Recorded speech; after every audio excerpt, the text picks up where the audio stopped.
Portrush Theatre Company love this time of year, as they know that the season of panto is here. But alas, there's a problem. A new show in town. They're calling it COVID. It's bringing us down. Our producer Andy is scratching his head, while Ian, our dame, lies asleep in her bed. The cast, they're hopeful and trying to gauge when this fabulous cast can return to the stage. Never fear in the meantime, I say with a hush. There are plans afoot by those folk from Portrush. The theatre cannot let Christmas appear without bringing you all some great Christmas cheer. So sit back and relax. Gather your children around to listen to stories of Christmas we've found. Let's open these pages and take a good look, and we'll adventure to Christmas through the eyes of a book.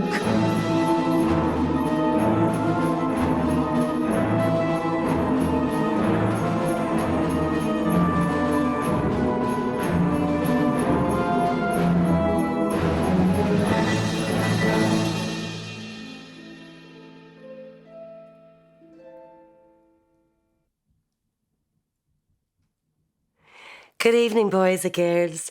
Well, tonight I have chosen for you a little story about Harry and the Snow King by Ian Whybrow and Adrian Reynolds.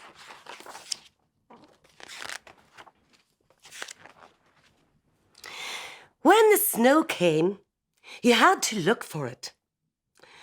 But Harry had waited long enough. He went out with his spoon and plate. He put out his tongue and caught a flake. It was just right. There was some in the corner by the wood pile. There was a good bit by the hen house. And if you were very careful, you could scoop it off the leaves. It took all morning to find enough snow to make the Snow King. Nan called, "What are you doing out there?" "Nothing," he said. But he was looking on the holly for red buttons. Mum called, "Are you hungry?" "Not yet," he said. He was hungry, but he was making a crown. Sam said, "Your soup is cold, stupid." "Coming," he said, and brought the Snow King to show them. They all bowed down to look. Sam said not to bring him inside, it was too warm inside. And that is why Harry left the Snow King on the wall. He ate his soup and told about the Snow King.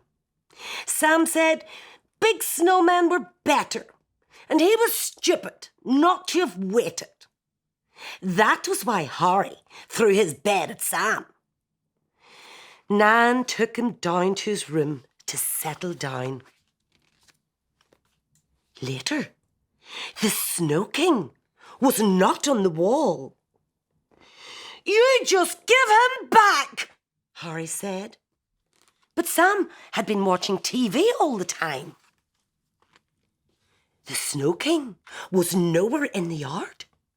He was not in the refrigerator. "Somebody's kidnapped him," said Harry.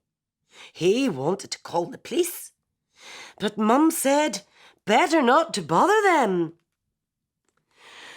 4 o'clock, Mr. Oakley passed on his tractor.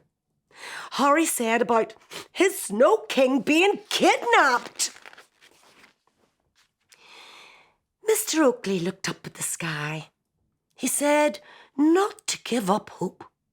He said maybe the Snow King went to order more snow. Next morning there were snow people all over the yard, 10 at least. Wonderful and white everywhere you looked. Mr. Oakley drove by on his way back from the milking. "I found these earlier," he said. He opened his hand to show the red buttons and the crown. "I hoped all night," said Harry. "I never gave up. It was just like you said. The Snow King went to order some more snow, but he left me these snow people." "Hitch up your sledge," said Mr. Oakley. "This looks like good snow for getting towed by a tractor. Shall we go now, or wait for Sam?" "Sam's watching TV," said Harry. "We'll come back later then," said Mr. Oakley. "You get first go." Harry and Sam had a lot of fun that day. But that first go was just the best.